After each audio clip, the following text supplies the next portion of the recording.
السلام عليكم ورحمة الله تعالى وبركاته. وردفتوتك يا كبجمو ولد بن جرا درسين تينيا تندوا والبرسي سودا واللان سعاداتي في واللان سعمية سبلمنتري خنجامو لچو والچنا قبودا والبرسي سودا يوتيوب كنيرتي أكمتي ففجرا وروتن هاري تاتن سبسكرايب goda maatii taa isinin jenna warroottan ammoo maatii taatanii jirtan hundinuu yaada qabdan gaafii qabdan nu barreessaa isinin jenna waan isin dhagaame nu barreessaa waan gaafii barbaadan nuuf dhiyeessaa isinin jenna yaadni keessan nu cimsaanii boonsaa let go gama barumsaatti yaana har'a wanni barachuu qabnu min ahamiyyatul ilaajiyyatu bil aashaabi irra yaachisaa akaakiltiiwwan naannoo keenyatti argamanirraa kan argachuun nu laffaasifne argamanirraa dhibdee akkaataa itti firraa wallaanan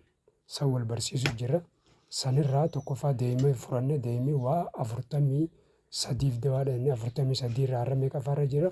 8 farra jira jechuudha. Torba dabarsine biizinillaahi alhamdulillaahi 8 har'aan tana baranna kan nu hafes inshaallah rabbiyyee ni xumurraa jechuudha 48 sadanuu nu hordofaa isinin jenna. Har'a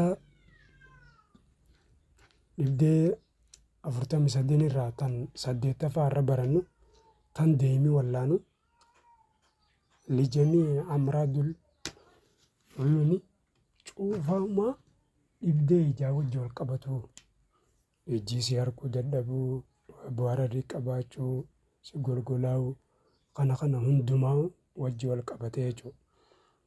Innaa namootan ijji wanni balooqa jaanima wanna abeennisoo jaanini waggaa galgalootumaa jaanina agarre kaammas ijji bici jaanii wanni akka duumessaa dura oolidha.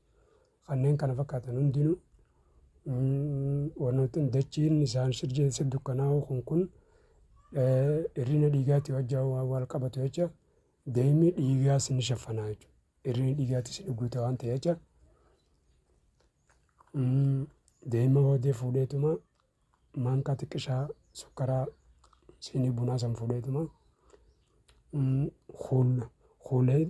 waan kuullataniin buqqee kuullatanii ni jira ta kuulaan godhatan isiisan deemaan tuqee akkasitti ganama subii kuullatanii jechuudha. Nyaara isaatiin kuullatee maankaa xiqqishaa san ammas garaa qullatti furataa jechuudha deema. Garaa qulla akka furatu sun dhiiga isaaf guuta. Ija kuullatu sun ammoo waararri ijaatii fi bishaan ija keessaatii fi egaa bishaan silaa balooqatti fidee isa cufuu deemuu hunda irraa hambisaa jechuudha. Kanaaf dhibdee biraatti illee ta'e inni ittiin beekne yoo qabaate ijjisaa nagaa deebitii jechuudha. Har'a dawaa dhibdee ijaa deema akkatti wallaanan barachuu jira. Akkamii wallaanan jenne isa deema maankaa xiqqishaa hoodee furatteetuma kuulaan tuqattee akkasitti nyaara kan ka'e kuullatta. Hoggaa kuullattee ganama subii kuullatta. Galgalaas hoggaa hirriibaa deemtu hirriibaa duratti ni kuullatta. Hoggaa rafuu deemtu akkasitti ganama subii yeroo kuullattu immoo maankaa tokko deemarraa gara fudhattaati isaanis kuullattee galgala immoo isuma qofa kuullattee nyaattu akkasiin raftaa jechuudha. Khalaas dhibdee torbaan tokko takka taataa akkasitti yeroo fayyadamtee dhibbuma fedharraa ijji santee nagaa sii taate jechuudha. Amma darsii biraatti walitti deebinutti darsii saylaffaatti walitti deebinutti paartii saylaffaatti walitti deebinutti nagaan naatuuraan isiniin jaaladha isiniin kabajaa obboleeyyan kiyyaa jaalatamoo qaqqaalii bakka jirtanitti nagaa fayyaan diinagdeen isinii haa badhaadhu jechaa.